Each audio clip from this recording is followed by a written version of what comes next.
Ya Tom P hapa.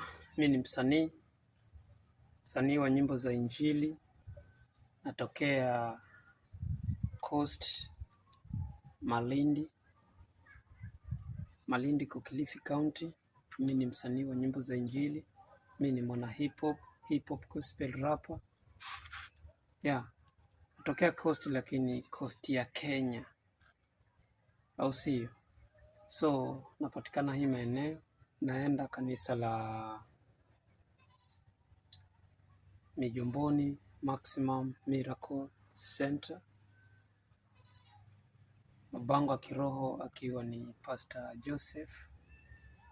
Ya hiyo kanisa ndo naenda na nawakilisha Yesu Kristo mahali pale.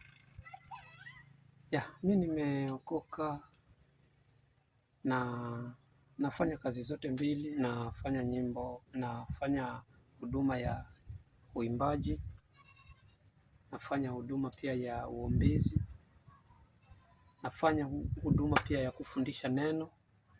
Kwa hivyo kazi zote huwa nafanya kwa sababu Mungu amenipatia hiyo neema, amenipatia hicho kibali cha kukemea ibilisi mwovu shetani, amenipatia hicho kibali cha kufundisha neno la Mungu, na bado amenipatia kibali cha kumwakilisha Yesu Kristo kwa njia ya uimbaji. Kwa hivyo mimi jina langu la usanii ni Tom P. Napatikana katika social media. Ya Facebook niko ni Tom P. Bado ni Tom P. Facebook, TikTok pia bado ni Tom P. Instagram Tom P, YouTube Tom P, yani kila mahali ni Tom P. Na mimi bado naendelea na hii huduma kwa sababu Mungu ananishikilia mkono. Kwa hivyo mahali popote ambapo utakuwa unanihitaji nikuletee huduma, kama vile nimekuelezea mimi ni msanii. Kama unanihitaji kwa njia ya usanii unaweza niita. Kama unanihitaji kwa njia ya uombezi pia unaweza niita. Kama unanihitaji kwa njia ya kukufundisha wewe neno la Mungu na ukaweze kulishika vizuri, unaweza nihitaji na unaweza niita mahali popote ulipo. Sihitaji pesa, sihitaji nini, hata nauli yako sihitaji, kwa sababu Mungu amenibariki.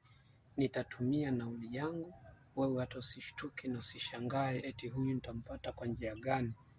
Mimi napatikana ukinihitaji mahali popote. Hapa Kenya, si Tanzania, si Uganda. Napatikana worldwide. Mahali popote unanihitaji niko. Au si manze, sina mengi, ni hayo. Nilikuwa najitambulisha kwenu nyinyi kama mafans, nikiwa hapa ndani ya Tom P na tuko pamoja, au si?